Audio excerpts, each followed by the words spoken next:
Hello YouTube, welcome back to my channel. My name is Willie Lacalle. Today we're going to continue working on the pontoon boat restoration. Our big plans are to remove the fuel tank and kind of get it on the ground and start cleaning it up a little bit. We may not go through that whole process on this video, or we may stop and come back to it. But on our last video we installed, rebuilt, redid everything we had to do to the lower unit on my Mercury 90 horsepower motor. I wanted to show y'all a little trick real quick before we get started on the gas tank about the lower unit and how to tell if you're actually got it hooked up correctly. Real critical. You will go through all that work of putting it, rebuilding it, even redoing just the water pump. When you put it back on, you want to make sure that the gear and everything works before you get it out to the lake. Anyway, let me show you real quick. So I'm going to line you up down there on the prop.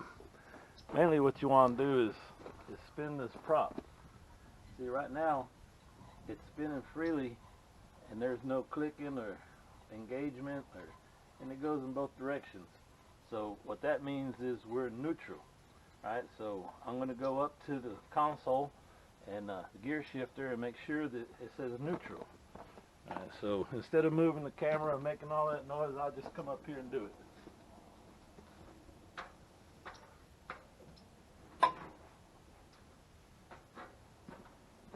Okay, we were actually in neutral just like we said.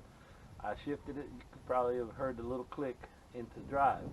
When you go forward or drive forward in the boat, I guess, you should hear a click. There you go. You hear that? That's the clutch dog clicking through its little serrated pieces. So it doesn't go backwards, it just goes clockwise. It doesn't go counterclockwise, only clockwise. Again, that tells us we're in forward. Now I'm going to switch it over into reverse, and when we hit reverse, it shouldn't move in either direction.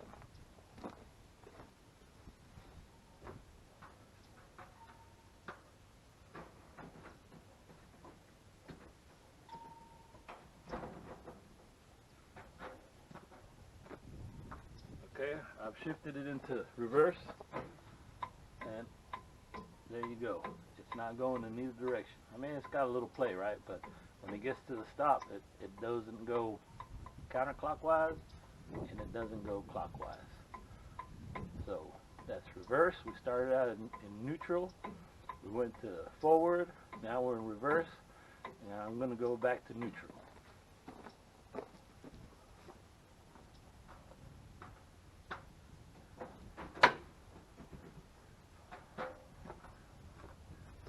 You heard the click there. When it disengaged, there we are. We're back in neutral. There's no clicking, no stopping. So 100% at this point, I feel confident, and if you were doing this project, you should feel confident that your lower unit is on correctly. Did you do everything internally correctly? Well, that's another question. But at this point, that's how you would tell if you've installed it and your shifting mechanism or shift shaft is in the right position. Now, I bring this up because when I actually went to put it in the first time, I checked it, and the lower unit was in forward, and so was my shift lever up in the boat. But when I put it into neutral and reverse, nothing happened. That means that my shift shaft was, out of place when I put it all back together. So I put a little mark. I thought, well, maybe my cable's bad and it's not working. Put a little mark on the shifter shaft part of the motor itself, and moved the control back and forth between forward, reverse, and neutral, and verified that my little mark was moving, meaning that the cable and everything that way was good. The shift shaft coupler on the lower unit, you can spin it all the way counterclockwise, all the way clockwise till it hits its mechanical stop. So basically what I had, it was all the way clockwise, all the way one way, and that was too far for the shifter lever to catch up. So none of that matters at this point, but don't fret when you put it back together and it doesn't work. I mean, that's, you know, the game's not over. What you have is you know, misalignment. So pull it back out, you know, and sometimes it may take you 3 or 4 tries. You saw yesterday how when I was trying to line up the lower unit, yesterday, meaning on the rebuild of the lower unit video, I had to actually pull the bearing carrier out a couple times, you know, until I got everything lined up correctly. And that's part of the game, especially if, you know, this isn't your game, right? This is not what I do for a living. But you know, I've been known to say I can fix just about anything. I guess here I go. I can fix just about anything. Sorry, I had to put that in there. Alright, so let's get back to what this video is actually about. And that is removing our fuel tank. And the reason for removing the fuel tank, I'm going to grab a ladder real quick.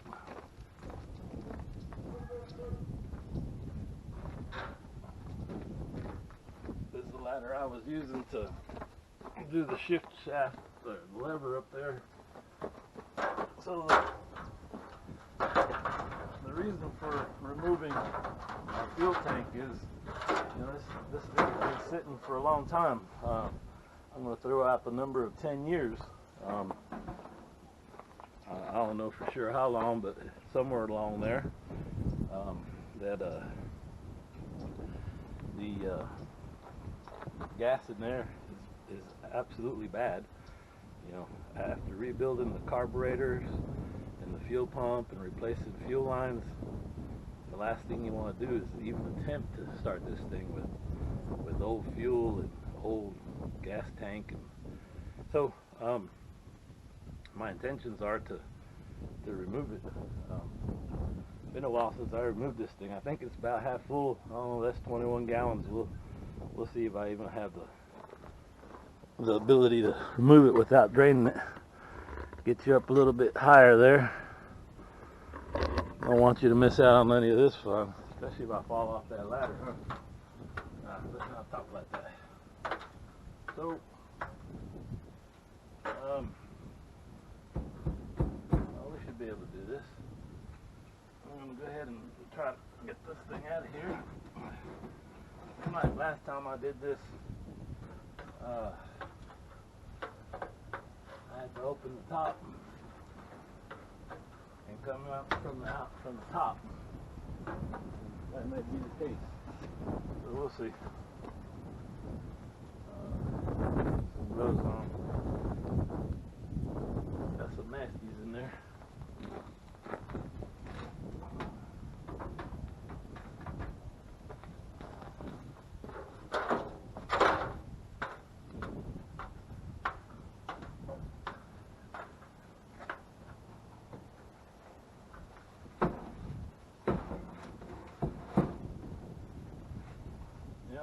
I think just for safety's sake, for the sake of getting it done right, I'm going to go ahead and remove this rail, and then we'll get that tank out of there a whole lot easier and put it in easier and be able to clean all that whole area. So I'm going to stop this video here. I'm going to get the rail off. The rail's only 2 Phillip head bolts and a couple nuts on the bottom. So that's a no-brainer, and then we'll get it off. Alright, back in a little bit.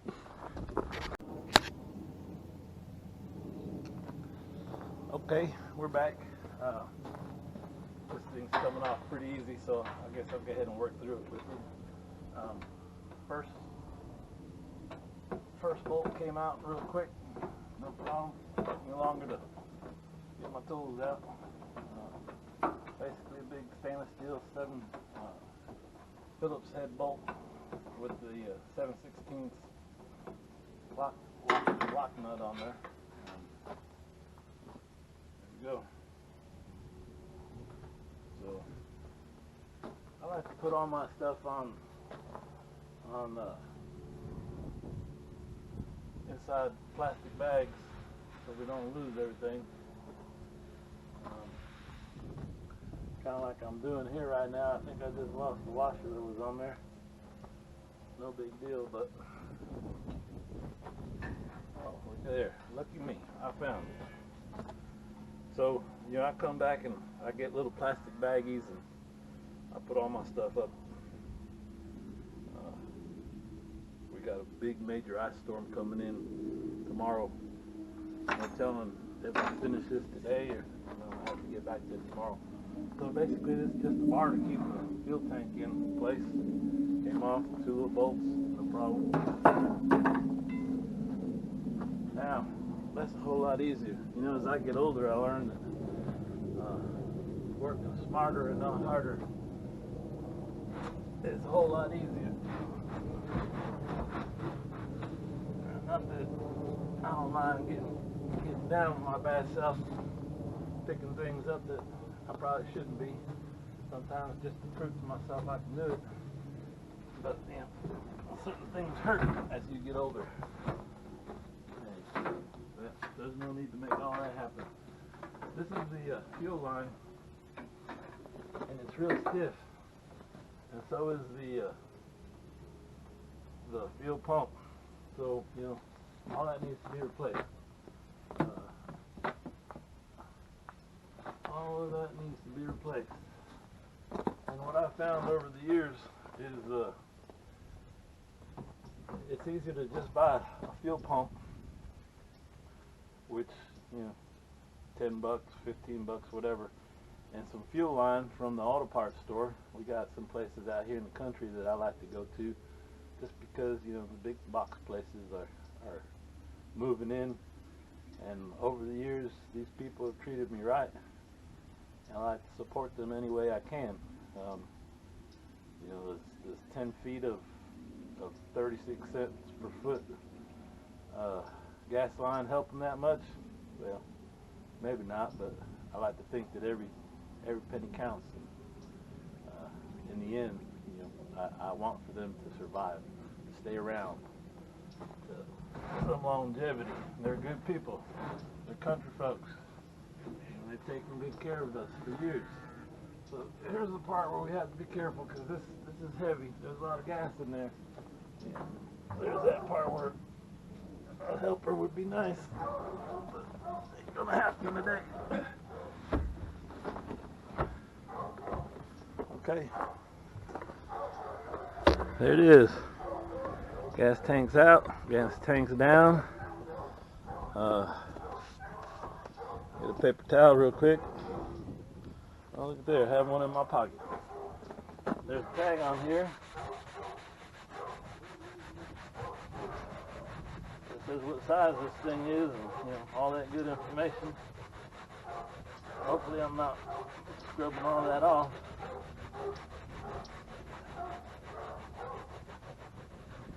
Capacity. Yeah. Oh, that's there anymore. And if it was, I rubbed it off.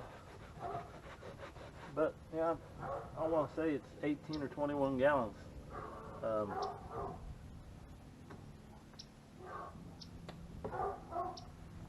don't know, something like that. So, yeah, the hard part's done. Now we clean. Cleaning is easy. You know, cleaning is the part that on these big projects. When my dad was alive, that was his thing. I'd get in there when we rebuild tractors. I'd pull, I'd mechanic. I would do everything, you know, that needed to be done, and put it off to the side. And man, he was a cleaning son of a gun. He'd leave my parts so clean it was unbelievable. And I guess I'm thankful for that over the years, and the fact that he taught me to clean. You know, cleaning's easy, especially now with some of these chemicals we got around, mean green, purple machine, or all that stuff. Gasoline, diesel, that's what we used to do with, in the old days. Now we do whatever we have to do. A lot of that stuff, Walmart, auto parts, they have it. So, I'm kind of curious to see what this gas looks like in here. I'd like to pour a little bit out and show you what 10-year-old gas looks like. Let me get a little bucket right quick.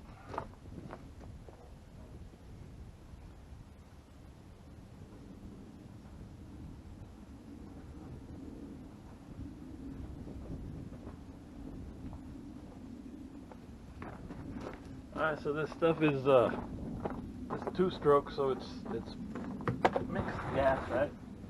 A little bit of gas, a little bit of oil, and well, it don't smell all that funky. Funky, you know what I mean. Oh, look at there. That's not so bad. It doesn't look bad at all. The color green, right? That's what you would expect. So, I guess what that's telling me is the inside of the tank isn't that bad, and I can see if I had my lighter, just kidding. If I had a flashlight, I'd look in there. But I can see pretty good, and I can tell that the sidewalls and so forth are fairly clean. So, a lot of times these gas tanks sit around and they get to be in pretty bad shape. So my plans are, I'm going to drain it. I'm going to replace the fuel line. I'm going to clean it. And that's I'm going to reuse it. That's that much more. I've got that spare tank that I talked about in one of my other videos that I bought for my sailboat when I was going to go down the Arkansas River, long trip all the way from Port of Catoosa all the way down to Intercoastal Waterway, and never made that trip. We'll get all into that trip one day though, and I bought maps and all sorts of things. I got my sailboat ready, and all I had to do was pull the trigger on when to go, but I never did go. And we'll make that trip one day, I'm sure. So, as I was saying, I have a spare tank. Maybe we'll put that spare tank in here anyway, along with this one. I remember once when my wife was pregnant, and I had my father with me on the boat. We were out on one of the local lakes, and Dodo head here forgot to check the fuel, and we had run out, and I had to call somebody. It cost me $60 for a gallon and a half of fuel. Not so much for the fuel, but for them to come out. In my world, I would have done that for anybody.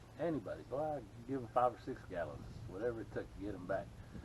But that day, people took advantage of me, and that's the way it goes sometimes. So, the lesson to that story was always check your fuel tank before you go out, especially if you have a pregnant mama on the boat with you and a little old man daddy with you.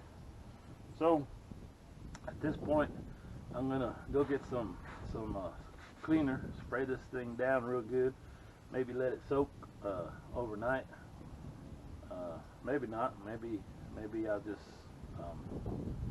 spray it down and let it loosen up all this grime, and I can hit it with the water hose and it'll clean up just as well. So we'll see. All right, I'm gonna go ahead and stop us here. Thank y'all.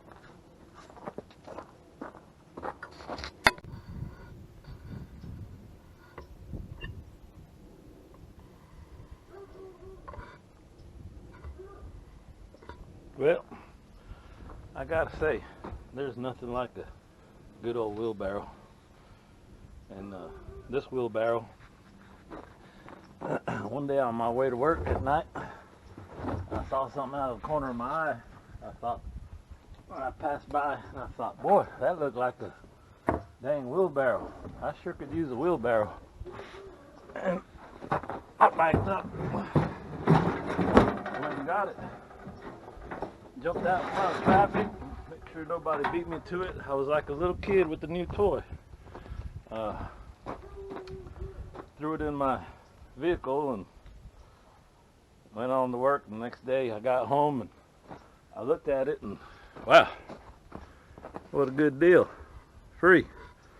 You know, a good wheelbarrow's $100, $200. I looked this one up and it was 170 something. It's a Jackson Professional Tools. So today's cleaning solution that we're going to use is mean green. This is what we use around the farm, around the house. I like to use that purple stuff, purple people eater or whatever it's called. Basically what I do is just get downwind of it, spray it down real good, spray down. This stuff's gonna go to eating on all that grunge, and unfortunately the bottle's almost empty.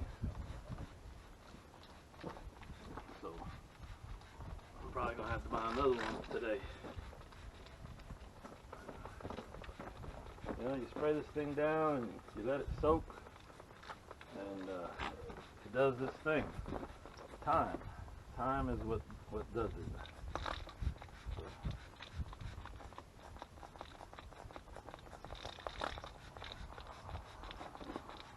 I'm not going to worry about the hose. We're going to replace all that. I do want to get down in here on the side. Come on, baby. There, let there be just enough to finish.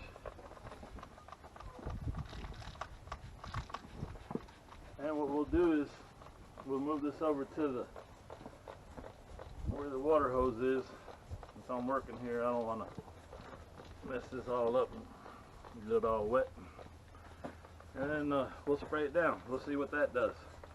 If that doesn't get it, we'll move on to plan B, doing a little scrubbing.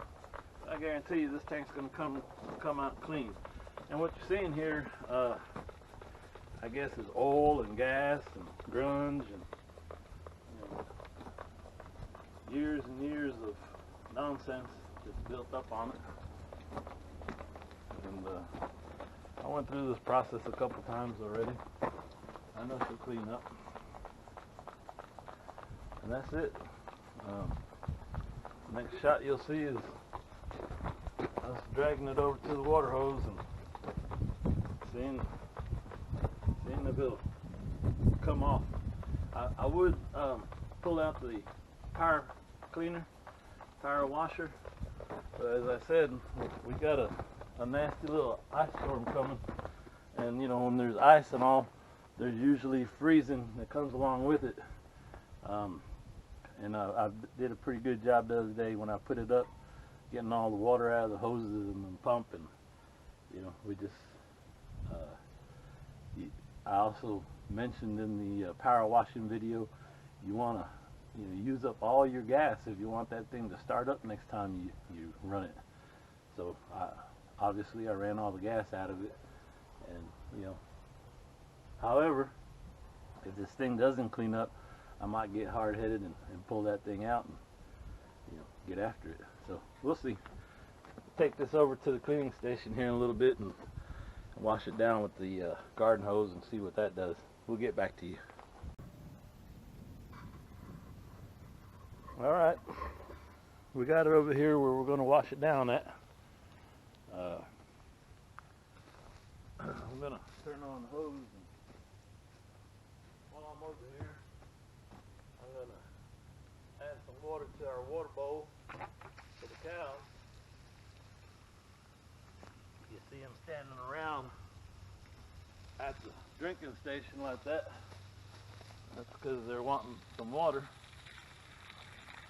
40 cows go through that pretty quick. We got a bunch of ponds around here that they use. Yeah, this is what I was afraid of. They're not really going to come clean with just a little bit of spraying down.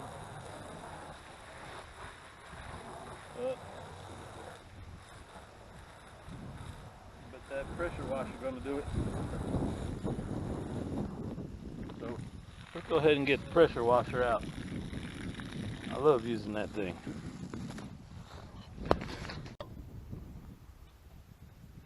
Alrighty, so got the pressure washer out. Just wanted to show you a little shot there of the cows. Somebody told them that there was water going in there, and boy, here they come. They're all over the place. So let's move this camera here. Moved everything over to over here. And we'll go through the motions with the power washer. How to get this thing going. I'm sure many of y'all have got one, played with it, know exactly what to do. Some of you may not.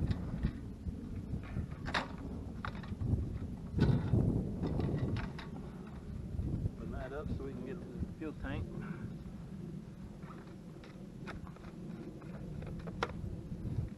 Go get some fuel to put in there.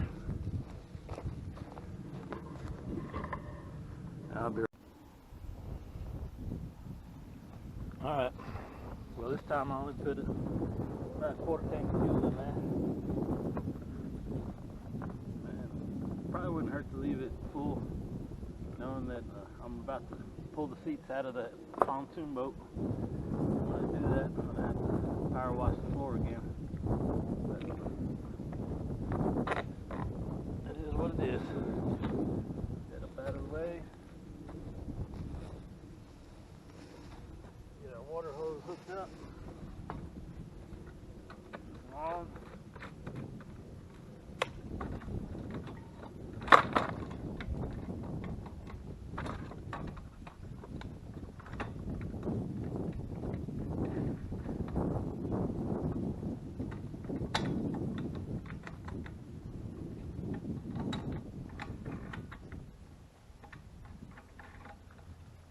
And we'll hook up our water hose.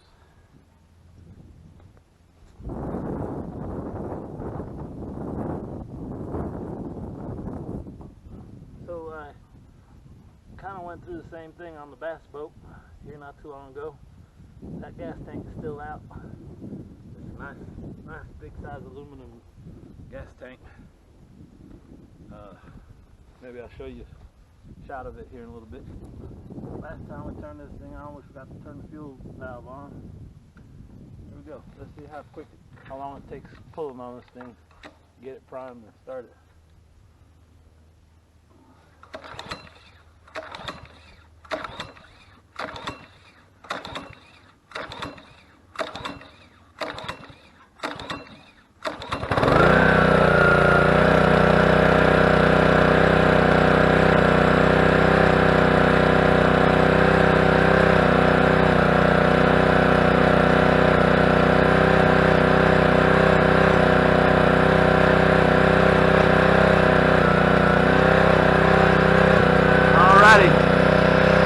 Turned on the water, so we should be ready to go.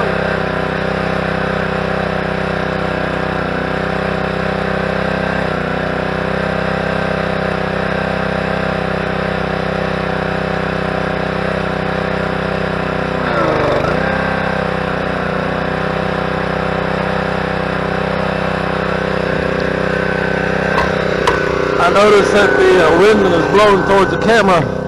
I don't have the wet box on today, so let's move it over this way. Hopefully we won't get the camera wet.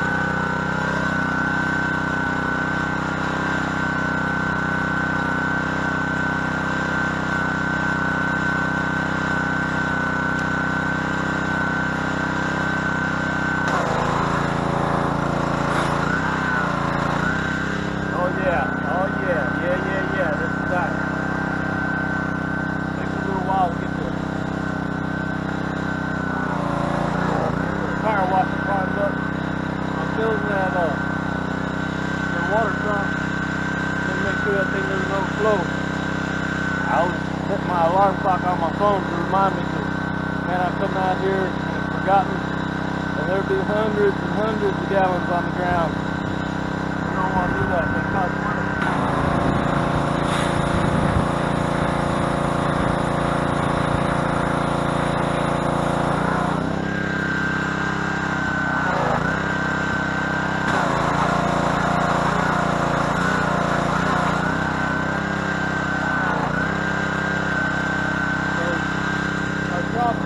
Full. I'm going to go ahead and turn that water off so that I have enough water pressure for the washing machine, pressure washer.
Alright, YouTube, there you have it.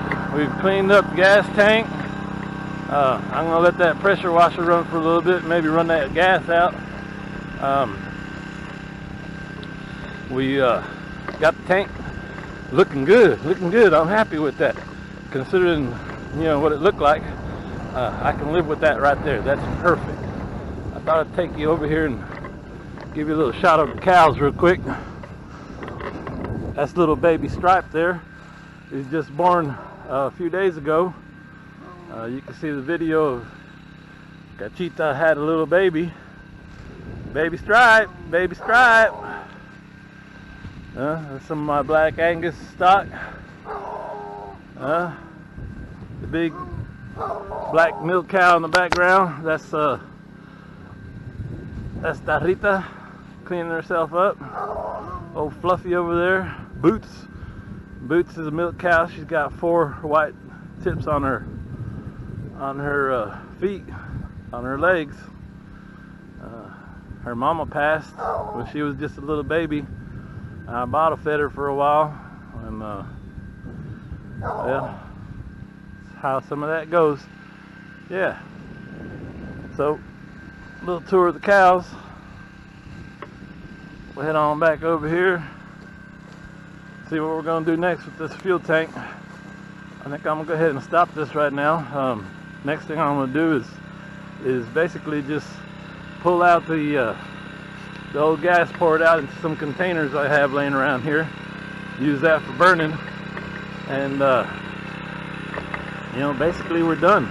Next thing we'll do is I'm probably going to wash it out a little bit, some fresh gas, and swoosh it around real good, and then put it back in the boat. After I clean that spot out, I'll be ripping out those front seats here for long, and when I do, I'll pressure wash that section back there where the tank was. I tried doing it with the tank in place, and well, that didn't work out too good. As you saw, wasn't even able to get the tank going clean anyway. So that's all I got for this video. Thank y'all again for joining me. Man, we're getting so close. Engine wise, motor wise, you know, I'm going to get the tank cleaned out.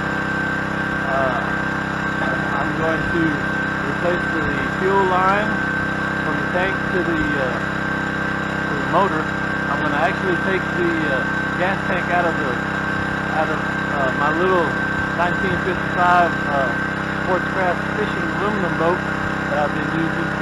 I've got that tank in my 1978 Omni bass boat to kind of play with that motor.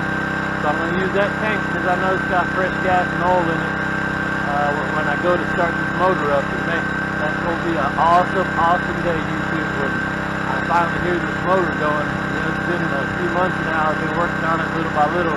We're getting so close. I'm so stoked, so pumped, so ready to hear this thing running. So thank you again for joining me. We'll catch up again. Have a great day. Bye.